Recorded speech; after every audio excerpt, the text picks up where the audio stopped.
Halo guys, selamat datang di channel Donghua Animasi. Kali ini Mimin akan memberikan spoiler Battleground The Heaven Season 5 episode 113 part 2. Baiklah, langsung saja kita ke pembahasan videonya. Segera setelah itu, Cheyenne melanjutkan proses penyempurnaannya dengan pembakaran api surgawi miliknya.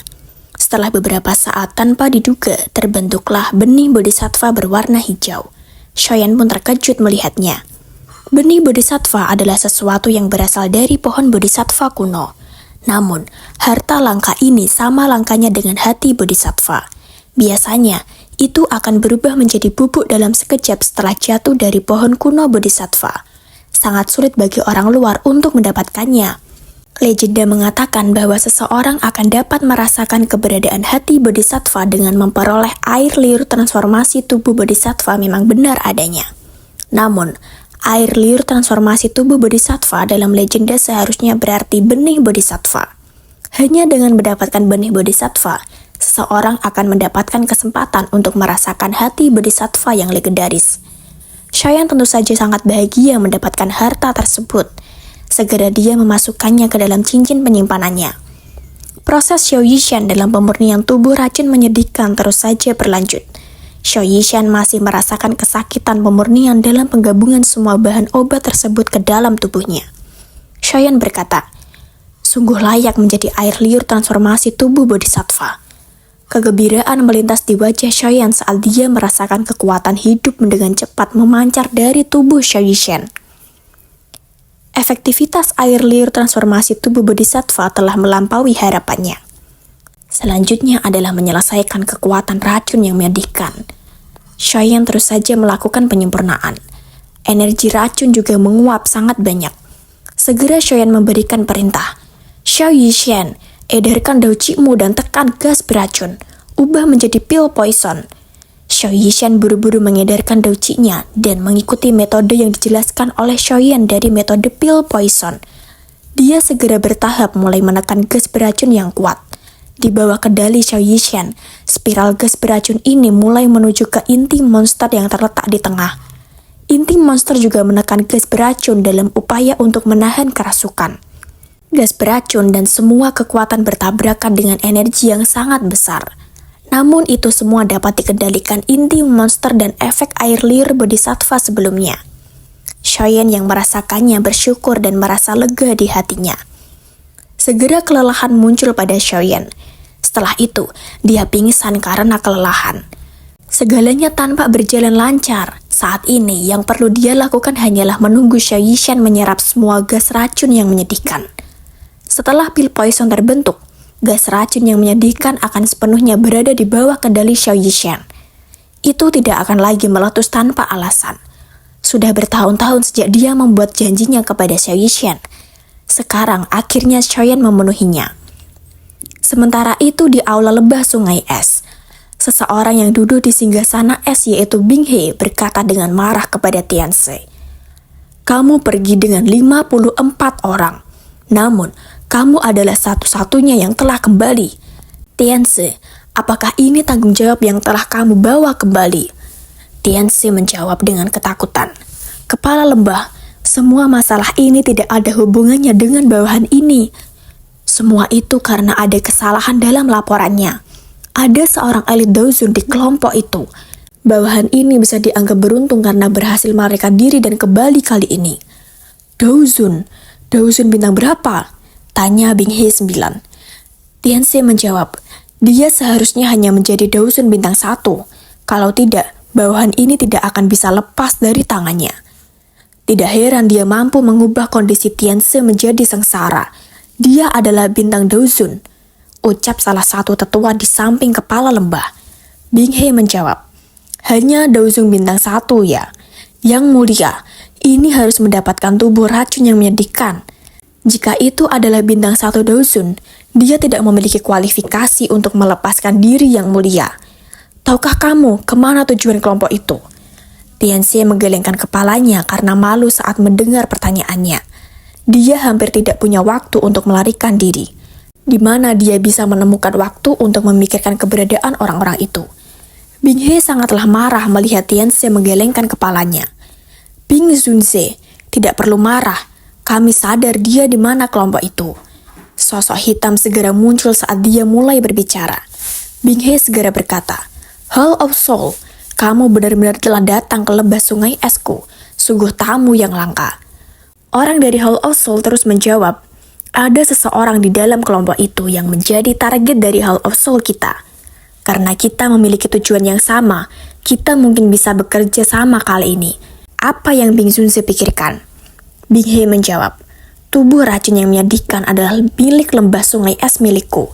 Kami akan menyerahkan yang lain padamu." Hall of Soul menjawab, "Kamu memang layak menjadi Bing Junzi. Keberanian ini adalah sesuatu yang sulit dicocokkan oleh orang biasa. Kalau begitu, kuharap kita akan bekerja sama dengan baik." Sementara itu di wilayah Pil terdapat jalur spesial yang baru. Kekuatan yang dari orang-orang tersebut sangat mengerikan. Orang yang melihatnya pun terkejut. Ada beberapa orang kuat di dalamnya. Puluhan Daozong berlutut sementara para elit Daozong menundukkan kepala. Barisan yang menakutkan ini adalah sesuatu yang mereka lihat untuk pertama kalinya selama bertahun-tahun ini. Mereka benar-benar ingin tahu siapa otoritas tertinggi yang memiliki keberanian sebesar itu. Kemungkinan bahkan 3 lembah dari 2 sekte tidak memiliki kemampuan seperti itu. Segera setelah sosok wanita cantik keluar dari dalam ruangan spesial, dia mengangkat kakinya dengan lembut dan melangkah melewati ruangan. Muncul di area yang cerah ini, wanita berpakaian hijau yang tampak lembut dengan lembut meletakkan kakinya di tanah kosong sementara seluruh tempat sunyi. Wajahnya yang menawan dan indah terangkat dengan lembut. Dia melihat ke arah kota Ye yang sangat jauh. Segera dia mengungkapkan kesenyumannya. Wanita tersebut berkata, "Kakak Xiaoyan dengan Shun Or di sekitar. Siapapun yang berani menyentuhmu, aku akan membunuh mereka." Sementara itu, sekarang Xiaoyan masih menunggu Xiao Yishan untuk bisa menyelesaikan proses penyerapan energi racun menyedihkan ke dalam pil poison. Di dalam pikiran Xiaoyan saat ini adalah menahan diri agar tidak tergoda oleh kecantikan Xiao Yishan di depannya saat ini. Setelah menyelesaikannya, tindakan pencegahan keamanan ini, Xiaoyan akhirnya menghela nafas lega. Xiaoyan saat melihat altar di sekelilingnya, Xiao Yishan saat ini dapat dianggap telah memasuki keadaan baik. Selama dia bisa membuat uap poison full poison ke dalam monster core, dia akan berhasil membentuk pil poison. Proses ini adalah sesuatu yang tidak dapat dibantu oleh Xiaoyan. Yang bisa dia lakukan hanyalah mengandalkan kekuatannya sendiri. Di saat Xiaoyan yang sedang menunggu itu, dia juga merasakan energi di altar Sunfire Ancient. Energi afinitas api di dalamnya memang sangat padat. Dapat dikatakan, Xiaoyan tertarik pada api matahari di altar ini. Setelah merenung sejenak, tangan Xiaoyan menekan lubang di tanah. Sesuai penjelasan Yizong sebelumnya, Core Fire Seedling sudah tidak pernah muncul tidak seperti dulu. Xiaoyan mengerutkan kening saat melihat ini. Dia tidak percaya bahwa dia tidak dapat mengeluarkan bahkan sedikit benih api inti. Xiaoyan memutuskan sendiri. Dia tiba-tiba meningkatkan gaya isap dan gelombang demi gelombang energi afinitas api dengan kekuatan yang besar. Segera benih api meraih menyala ini baru saja lolos saat bersentuhan dengan sinar cahaya di atas. Xiaoyan terkejut saat melihat nyala api di depannya. Ini adalah Sun Flame. Xiaoyan dengan lembut mengulurkan tangannya dan menerima nyala api berwarna putih ini. Energi api di dalamnya sangat tenang dan tidak memiliki kekerasan api lain. Namun, dengan penglihatan Xiaoyan, dia dapat mengatakan bahwa Sun Flame ini jauh lebih kuat daripada beberapa Beast Flame biasa. Karena tidak memiliki karakteristik kekerasan, itu mungkin tidak kuat saat menyerang. Tapi itu sangat cocok digunakan untuk memperbaiki pil. Bagaimanapun, itu sedikit lebih mudah untuk mengendalikannya. Aku ingin tahu apakah Sun Flame ini dapat memberi makan Flame Creation skillku. Sebuah ide tiba-tiba terlintas di benak Xiaoyan saat dia melihat api putih ini. Saat ini, Life Transformation Flame hanya dalam bentuk embrio. Itu jauh lebih cukup baginya untuk menggunakannya untuk membentuk lotus api pemusnahan. Jika api matahari ini juga dapat diubah menjadi makanan untuk api transformasi kehidupan seperti api binatang buas lainnya, dia akan mendapatkan sesuatu yang luar biasa dengan mudah.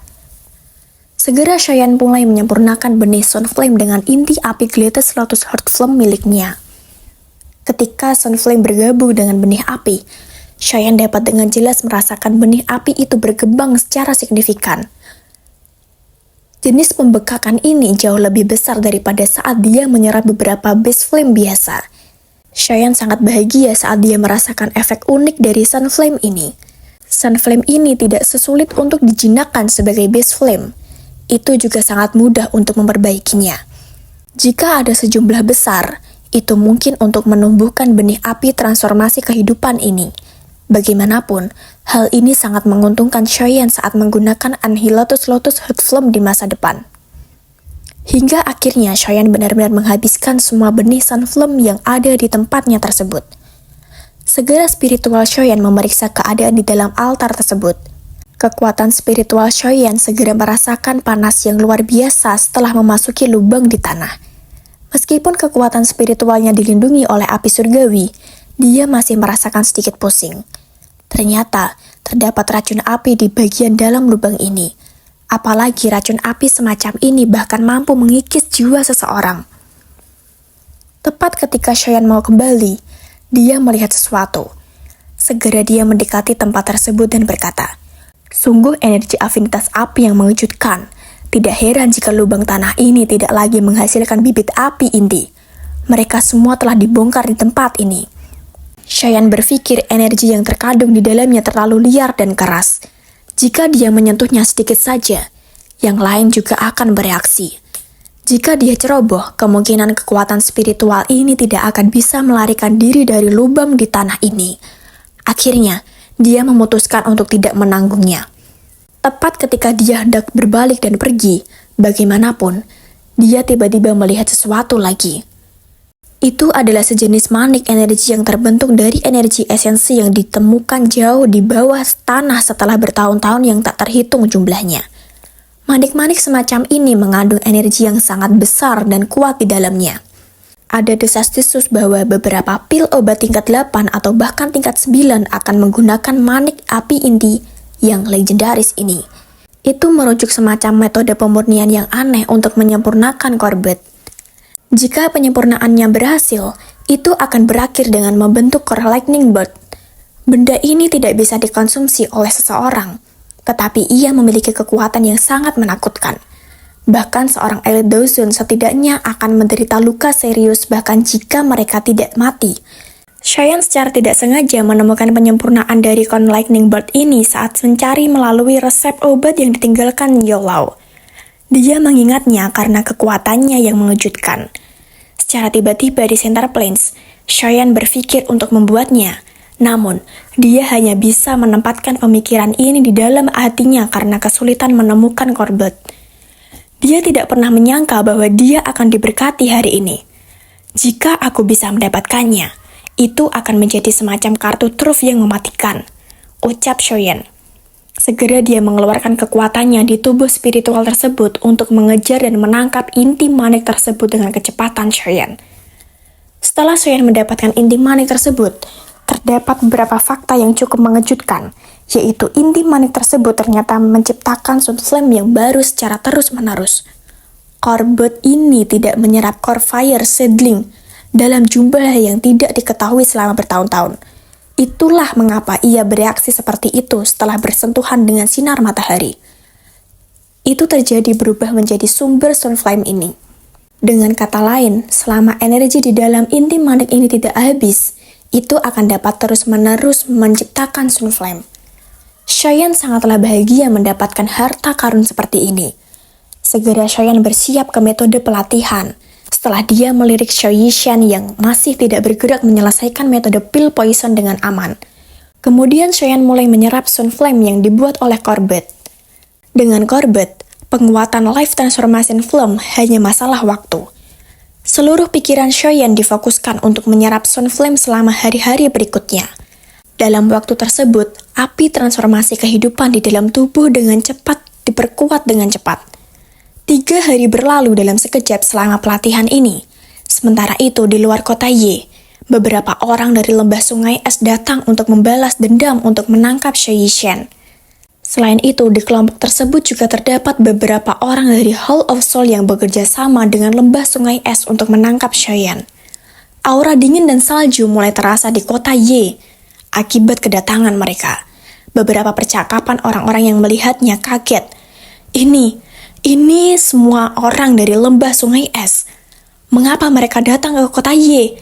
Kelompok mereka begitu menakutkan. Jangan bilang kalau mereka mengejar klan Y. Omong kosong, status lembah sungai es jauh lebih besar daripada klan Y, atau bahkan 5 klan besar. Mengapa mereka menginginkan klan Y? Kalau begitu, menurutmu apakah mereka memanggil kekuatan besar hanya untuk dapat datang ke kota Y untuk bermain? Karena kedatangan pasukan besar lembah sungai es yang tiba-tiba. Karena kedatangan pasukan besar lembah sungai es yang tiba-tiba, yang datang dari segala arah, kota Y menjadi keributan besar. Mereka tidak mengerti orang macam apa yang bisa membuat salah satu dari 3 lembah besar, lembah sungai es, untuk pergi dengan kekuatan besar. Segera suara tua itu terdengar. Klan Y, serahkan wanita beracun yang menyedihkan dan kelompoknya. Jika tidak, klan Y akan dihancurkan hari ini. Orang-orang kaget mendengarnya. Wanita beracun yang menyedihkan. Mereka ada di sini karena wanita meracun yang menyedihkan. Tidak heran. Tidak terduga wanita racun yang menyedihkan ada di klan Y. Orang-orang ini sangat berani. Keributan di dalam kota menjadi sangat tegang ketika mereka mendengar suara orang tua ini. Tampaknya lembah sungai es mengejar klan Y. Meskipun mereka telah mengepung kota, lembah sungai es tidak mungkin membahayakan orang yang tidak bersalah selama yang tidak lain tidak bertindak sembarangan. Oke, baiklah, saya cukupkan sekian dari saya spoiler tentang Battleshock The Heaven Season 5 episode 113 part 2. Saya minta maaf jika ada kesalahan ucapan dalam penjelasan saya. Terima kasih yang sudah menyaksikan video ini. Wassalamualaikum warahmatullahi wabarakatuh.